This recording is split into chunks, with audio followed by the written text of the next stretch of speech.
स्वागत है आपका एस्ट्रो सीक्रेट्स गुरुजी चैनल में। आज हम लोग बात करने वाले हैं ग्रह, उनकी डिग्रीज़ और उनका डिग्रीज़ के हिसाब से कितना प्रभाव होने वाला है कुंडली के ऊपर। ठीक है, तो सबसे पहले जैसे ये मैंने राइट हैंड साइड एक लग्न कुंडली कंसिडर की है जो मेष लग्न की कुंडली है। यहाँ पे जब मेष लग्न होगा तो आपको यहाँ पे एक लिखा हुआ मिल जाएगा। ठीक है, यहाँ पे दो लिखा हुआ मिल जाएगा। ऐसे करके आपकी मेष लग्न की कुंडली होती है। ठीक है, तो मेष लग्न की कुंडली मतलब उस टाइम किस साइन का उदय होता है। ठीक है, तो अब एक चीज़ और आप नोटिस करेंगे यहाँ पे कि जैसे असेंडेंट या लग्न करके ये डिग्री लिखा होगा। ठीक है, तो 10 डिग्रीज 8 मिनट्स।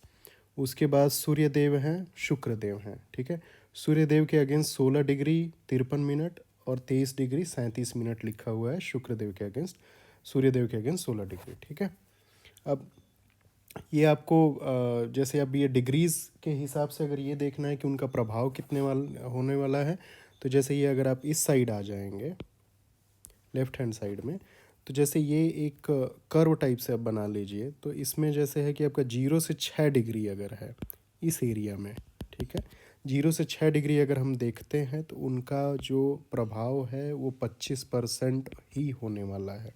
ठीक है, मैंने रेड में मार्क कर दिया है।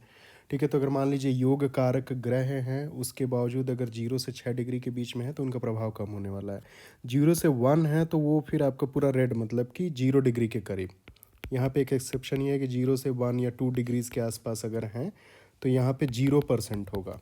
ठीक है, उसके बाद जो 6 से 12 डिग्री, अब क्या है, तो जैसे मेष लग्न में अगर हम जैसे चेक करते हैं तो 6 से 12 के बीच में जो लग्न है, लग्नेश हैं जो इसके स्वामी जैसे मंगल देव हो गए, तो यहाँ पे अगर आप ये देख सकते हैं कि लग्नेश का कितना प्रभाव होने वाला है, कितना इफेक्ट होने वाला है, तो वहाँ से 10 डिग्रीज करके आप देख सकते हैं। ठीक है, 10 डिग्रीज है तो आपका इस ब्रैकेट में आ जाएगा। 6 से 12 वाले में 50% असर पड़ेगा।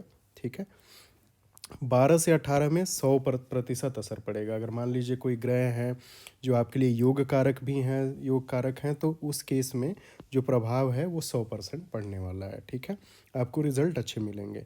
18 से 24 डिग्री है तो फिर से वापस ये कर्व अगर आप ध्यान देंगे तो देखिए 12 से 18 में आपका हाईएस्ट एरिया ये है जो ग्रीन में ऐसे मार्क कर सकते हैं।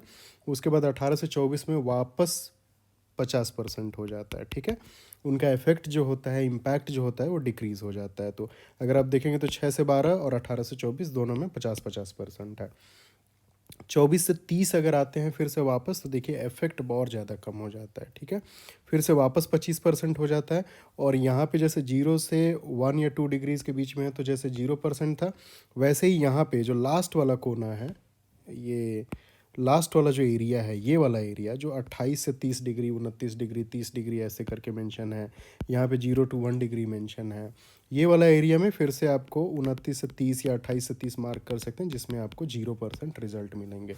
तो मान लीजिए आपका मेष लग्न की कुंडली है, चंद्रदेव हैं यहाँ पे जैसे बैठे हुए हैं, बट इनकी जो डिग्री हो गई ये 29 डिग्री हो गई। तो इस केस में इनके रिजल्ट, चूँकि योग कारक बनेंगे, केंद्र में बैठे हुए योग कारक हैं, बट उसके बावजूद आपको जो रिजल्ट है चंद्रदेव के वो कम मिलेंगे। ठीक है, होप आपको ये पार्ट क्लियर हो गया होगा।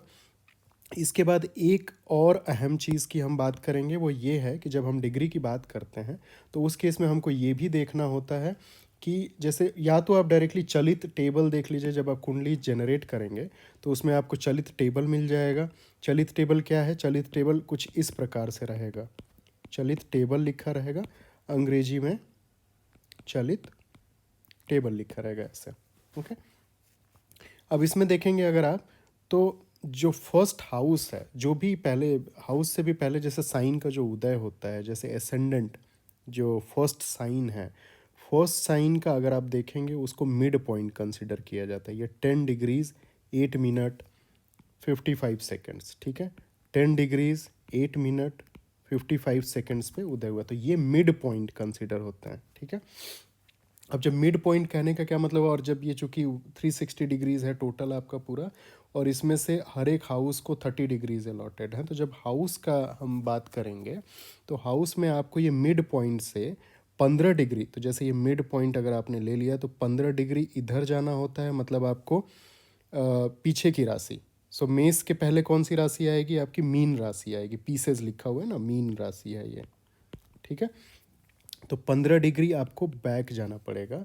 और दूसरे घर के लिए आपको देखना पड़ेगा कि पहले दूसरे घर के लिए भी नहीं, पहले घर के लिए ही जो है पहला घर का एक्सपेंस कहाँ तक होगा आपका -15 डिग्री और +15 डिग्री, और ये मिड पॉइंट क्या है 10 डिग्रीज 8 मिनट 55 सेकेंड्स। ठीक है, तो यहाँ पे ये टेबल आपको बना बनाया मिलता है, आपको कैलकुलेटेड रहेगा, आपको इसके लिए परेशान नहीं होना है।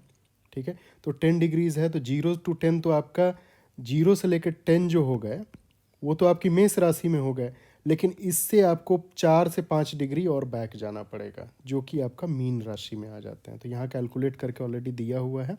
तो यहाँ पे आपका 23 डिग्री 24 मिनट 44 सेकेंड। ठीक है, ये आपकी मीन राशि। तो ये पहला जो हाउस की बात करते हैं, पहले भाव की बात करते हैं अगर हम, ठीक है, पहले भाव की बात कर रहे हैं, तो यहाँ मीन राशि से शुरू हो गया है और मीन राशि से मेष राशि में कहाँ तक जाएगा। अब इसमें आप 15 डिग्री ऐड कर दीजिए, जो जो लग्न की मिड भाव है, ये जो मिड भाव आप देख रहे हैं यहाँ पे लिखा भी हुआ है, इसमें आप फिर 15 डिग्री ऐड कर देंगे, उसके अराउंड ऐड करना होता है। ठीक है, तो आप उतना एग्जैक्ट मत देखिए, इसको पूरा आपको टेबल बना बनाया मिलेगा। तो यहाँ मेष राशि का 23 डिग्री 24 मिनट 44 सेकेंड मिल जाएगा आपको। तो मेष राशि का यहाँ पे लिख भी लेते हैं हम 23 डिग्री 24 मिनट और 44 सेकेंड। ठीक है, होप आपको ये क्लियर होगा। तो अगर आपको देखना है कि सेकंड हाउस फिर कहाँ से स्टार्ट होता है, तो सेकंड हाउस का आपको यहाँ पे लिखा हुआ है। तो जहाँ से मेष राशि खत्म हो रही है वहाँ से आपका सेकंड हाउस चालू हो जाएगा। ठीक है, तो जैसे सेकंड हाउस की बात करेंगे, ये जो सेकंड हाउस आपका है यहाँ पे ये जो आपका सेकंड हाउस है, ठीक है, सेकंड हाउस कहाँ से स्टार्ट हो रहा है, मेष 23 डिग्री से। अब ये मेष 23 डिग्री से फिर आपका जो राशि का मिड पॉइंट क्या है, वृषभ राशि, घर का मिड पॉइंट वृषभ राशि 6 डिग्री, और इसमें फिर आप 15 डिग्री ऐड कर लीजिए तो आपको यहाँ से मिल जाएगा ये कि आपका घर कहाँ पे एंड हो रहा है। तो घर भी आपका वृषभ राशि में ही एंड होगा, फिर उसके बाद तीसरा घर चालू होगा। ठीक है, तो आप आई होप कि ये आपको पॉइंट समझ में आया होगा। अब इसका मेन इफेक्ट कुंडली पे क्या पड़ता है, ठीक है, अगर उसको जानेंगे तो सबसे पहले ये देखिए कि जो सूर्य देव हैं वो 16 डिग्री हैं और 16 डिग्री पहले घर में है।